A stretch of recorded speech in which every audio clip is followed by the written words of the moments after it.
Long ago, before men and women learned to plant their own seeds, before the rains knew their seasons, and before hunger was born, the sky lived close to the earth. It hung low, so low that when people lifted their hands, they could touch its soft, shimmering belly. The sky was not empty then. It was rich and alive, a tapestry of color and sweetness. Its surface shimmered like ripened fruit, and from its skin oozed golden food that never ran out. Some said it smelled like roasted yam. Others swore it tasted like honey and palm oil. The sky was generous. It said to the people, "Children of the red earth, eat when you are hungry. Take what you need from me, but waste nothing, for all things that live must honor balance." And for a time, balance lived among them. The people ate from the sky each day. The women gathered the soft blue portions that tasted like ripe plantain, while the men cut slices of shining silver that melted into soup. Even the children would play beneath the low arch and laugh as they tore small pieces of the sky's edges and chewed them like sweet bread. But as the seasons passed and the people grew in number, something changed. Comfort became greed. The people began to take more than they needed. When the sky offered food freely, they took in heaps. They ate until their bellies were round and full, and they threw the leftovers to the dogs, or worse, they left them to rot. At first, the sky said nothing. It watched in silence, its deep blue eyes saddened by what it saw. Then one day, a young woman named Adana walked out of her hut with a large calabash. She was preparing for her wedding feast. The sky had already given enough for everyone, but Adana wanted her celebration to be the greatest in the village. She looked up and said, "Oh, great sky, you are endless. Surely you will not miss what I take. My guests must see that I am blessed beyond measure." She cut large chunks of glowing blue flesh from the sky, stacked them high, and roasted them in her clay pot. The sweet aroma drifted across the village. Even those who had already eaten came again to taste. When the feast was over, the people were too full to move. They laughed and sang while scraps of sky fell to the ground, sticking to the dirt like discarded yam peels. The next morning, the sky called out softly, "Children of the red earth, did you enjoy my gifts?" "Yes," they shouted. "You are kind and generous, sky. Your food is sweeter than anything that grows from the soil." The sky's voice grew quieter. "Then why have you left my blessings to spoil in the dust? Why do you take more than your hunger can hold?" The people murmured, but no one answered. They looked away, embarrassed, and soon forgot the sky's question. Days turned into moons, and moons into seasons. Waste became a habit. People took and took, piling mounds of sky food that no stomach could finish. The earth beneath them grew sticky with the remains of what was once divine. Then came the day that would change everything. An old woman named Mama Kalinda sat outside her hut, weaving mats. She was wise, yet poor, and had no family to feed her. The sky, seeing her frail frame and gentle heart, often dropped soft blue crumbs for her alone. That evening, as the sun bent low, Mama Kalinda looked up and saw a great piece of the sky hanging close to her roof. "Ah," she whispered, "so near and so beautiful. Let me take just a little more to cook for tomorrow." She reached up, cut a slice, and cooked it over the fire. The aroma filled the air, and she smiled. But as she stirred the pot, her neighbor passed by and said, "Mama Kalinda, you always have enough. Why not share more? The sky is endless." Encouraged, she cut another slice, then another. Soon the pot overflowed. The stew bubbled and spilled over the edges, sizzling on the coals. When she tried to lift the pot, it was too heavy. She pushed it aside, and hot pieces of the sky fell into the dirt, burning it black. The sky felt the sting. It trembled above the village, shaking the trees and rattling the huts. The people looked up in fear. Then a deep rumble echoed across the land, a sound older than thunder. "Children of the red earth," the sky said, its voice filled with sorrow, "I gave you enough for your needs, yet you have taken without respect. You have forgotten gratitude, and you have wasted what was sacred." The people fell to their knees. Some wept. Others tried to gather the burnt pieces and throw them into the fire as if to hide their shame. But it was too late. The sky rose slowly, pulling itself upward from their reach. The blue glow dimmed, and the air grew colder. Mama Kalinda cried out, "Forgive us, O sky, we did not mean to harm you." But the sky only said, "When you learn the value of enough, perhaps you will understand why I must go." And with a sound like the sigh of the wind through tall grass, the sky lifted higher and higher, until even the tallest man could no longer touch it. When the sky lifted itself from the reach of humankind, silence fell upon the world. The birds stopped singing. The wind that once whispered stories through the trees grew still, as if listening to what would happen next. The people stood frozen, watching the shimmering blue retreat upward, slow at first, then faster, until it glowed faintly, high above, far beyond any hand or spear. For the first time since the beginning of time, the earth felt empty. Children cried, for their mothers could no longer gather the sweet sky food that used to fall like rain. The men searched the fields, hoping to find the smallest drop of its glow. But the ground gave nothing. The women tried to stir their pots, but they were dry. Smoke rose from cold fires. The sky spoke one final time before vanishing beyond the clouds. "Children of the red earth, remember this. Abundance without respect becomes a curse. You have feasted and wasted, and now you will learn the wisdom of labor and gratitude." Then the sky grew quiet. It became the still, faraway dome that watches but never descends, the same we know today. At first, the people did not understand what had truly happened. They thought the sky might return once it had rested from its sorrow. They waited for days, then weeks, then moons, but no more food fell. The blue surface no longer shimmered near their huts. Hunger, a stranger until then, came to live among them. The first to feel it were the children. Their laughter faded. They no longer chased one another through the village. Their ribs began to show, and their eyes lost their sparkle. The elders called a council. Beneath the sacred baobab, they gathered, men and women, young and old, their faces drawn and worried. The oldest among them, Chief Arumo, leaned on his staff and spoke, "The sky is gone, and the earth gives nothing. If we do not act, our people will vanish like smoke on the wind. We must seek a new way to feed ourselves." A woman named Adana, the same who once took too much for her wedding feast, lowered her head in shame. "This is my doing," she whispered. "I was greedy. I thought the sky would never tire of giving. How can we undo what we have broken?" Chief Arumo sighed deeply. "Perhaps we cannot undo it, but maybe we can learn from it." That night, the village slept hungry, but Mama Kalinda, the old woman whose pot had burned the sky, stayed awake. Her heart was heavy with guilt. She sat outside her hut, staring at the stars, tiny pieces of the sky that still shimmered faintly above. "Great sky," she murmured, "you are far now, but I can still feel your sadness. Tell me, how can we live without your blessings?" A soft wind brushed her cheek. It was the sky's breath, faint but still alive. In that whisper she heard words. "Look beneath your feet, child of earth. My gift was never only in the heavens. What I once gave freely, the earth can now grow, if you honor her." Mama Kalinda rose at once.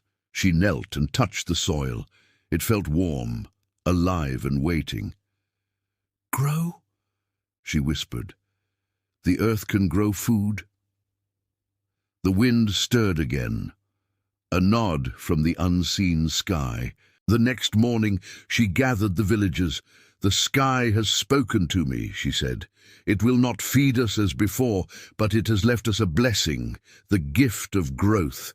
If we learn to work with the earth, to plant and water and wait, we will find food again." The people were doubtful. "How can we make food grow from dirt?" one man asked. Mama Kalinda smiled gently. Have faith in what you cannot yet see. The sky is watching to see if we have learned gratitude. She began to work.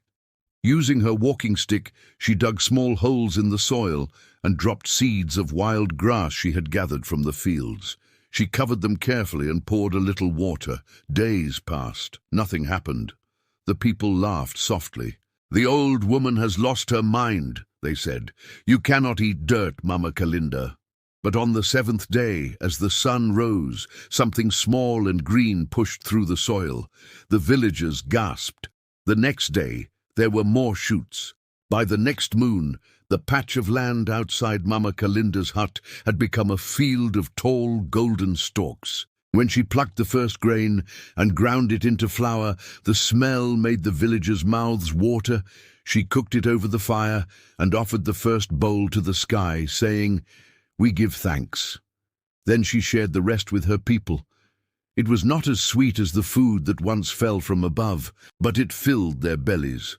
And it carried something richer, the taste of effort, gratitude, and patience. As the people learned to plant and harvest, they began to understand what the sky had meant. They worked together. One tilled, another watered, another watched the fields for birds. In time, the earth became fruitful. Green spread across the land and rivers flowed again. The people grew stronger. One evening, as the sun set and painted the horizon gold, Chief Orumo looked up and spoke softly. "Oh, distant sky, we finally understand your lesson. You did not abandon us. You taught us." A streak of light crossed the heavens, the first shooting star anyone had ever seen. The people looked up in awe. Mama Kalinda smiled. "The sky hears us still," she said. "It smiles when we work with gratitude." And from that day forward, every time a man or woman looked up at the faraway blue, they remembered the time when the sky lived close and how it rose high to teach them humility. They taught their children, "Do not waste what you have, for abundance can vanish when you forget its worth." And they taught them another truth. The sky is far away so that we may learn to reach upward, not just with our hands, but with our hearts. Many seasons passed since the sky drifted away, and the people of the Red Earth learned to live by the rhythm of the land. They no longer waited for food to fall from above. Instead, they woke with the dawn, tilled the soil, and sang as they worked. The earth became their companion, the sky their silent witness. Children who had once played beneath the glowing belly of the sky now played among fields of golden grain.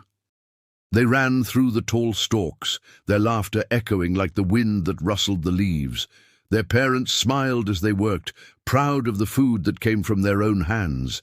But even as life returned, the memory of the sky's departure lingered like a scar on the heart of the world. The people still looked upward with a mix of longing and shame. One evening, as the sun slipped beneath the hills, Chief Orumo called the villagers together once again beneath the sacred baobab tree. The great tree's roots twisted like ancient snakes, and its wide trunk seemed to hold the memory of every story ever told. He lifted his staff and spoke in a slow, deep voice that carried across the gathering. "My children," he began, "we have learned to live from the earth, but let us not forget why the sky left us. Let us remember the pain that came from waste and the blessing that came from gratitude, for stories fade when they are not told, and forgetfulness is the first step back to folly." The people nodded. They had not forgotten the old hunger. Among them sat Mama Kalinda, now older, her back bent, but her spirit unbroken. She listened quietly, her eyes gleaming with wisdom. Next to her sat Adana, once the bride whose greed had helped drive the sky away. She too had changed. Her hands were calloused from years of working the fields. She had become a teacher of the young, teaching them to plant carefully, to share, and to give thanks before every meal. When Chief Orumo finished speaking, Adana rose and said, "Let me tell the children how it truly was, so they will never repeat our mistakes." The crowd fell silent as she began to speak. "In the beginning," she said, "the sky was our friend. It gave without asking, and we took without thinking. We believed its generosity had no end. But the sky was alive, just like us. It had feelings, and it grew weary of our waste. When we took more than we needed, we wounded it. Our greed made it retreat. Yet even in leaving, the sky blessed us with a gift, the knowledge of how to live in harmony with the earth. It taught us that blessings must be earned, not demanded. Now we know a person's hands are not only for taking, they are for working, for giving, and for lifting prayers of thanks. Her voice trembled with emotion, and the villagers felt her words settle deep in their hearts. A young boy raised his hand timidly. "Mother Adana," he asked, "will the sky ever come close again?" Adana smiled gently. "Perhaps not in the way it once did," she said, "but each time we live with gratitude, each time we share instead of waste, the sky draws a little nearer. Look up at night. Do you see the stars? They are pieces of the sky's heart watching over us. When we live rightly, they shine brighter." The boy's eyes widened. He looked upward, and as if on cue, a cool breeze drifted through the baobab's branches. The stars above twinkled like 1,000 gentle eyes. That night, Mama Kalinda dreamt again. In her dream, she stood at the edge of the world, where the sky met the earth in a glowing line of light. The sky appeared before her, vast, radiant, and calm. "Old Mother," the sky said, its voice like distant thunder softened by rain, "you have guided your people well. You have taught them to listen, to labor, and to love what they have. You have learned my lesson." Tears of joy filled Mama Kalinda's eyes. "Great sky," she whispered, "forgive our foolishness. We did not know the weight of waste." The sky smiled, a gentle curve of blue and gold. "There is nothing to forgive, only to remember. You are my children still, and I remain your guardian. Though far, I am never gone."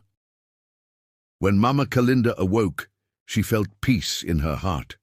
She walked outside, looked up, and whispered, "Thank you." At that very moment, a faint drop of dew fell from the heavens and landed on her palm. It sparkled briefly before sinking into her skin. She smiled, knowing that the sky had heard her gratitude. From that day forward, the people of the Red Earth lived by a simple truth that became their law, their prayer, and their song. Take only what you need. Honor what you have. Waste nothing and give thanks for all things. Every harvest, they offered the first fruits to the sky, lifting baskets of grain and saying, "We remember." And though the sky remained far, it never again turned its face away. When the people looked up at dawn, they saw it glowing softly, and in that glow they felt warmth, forgiveness, and love.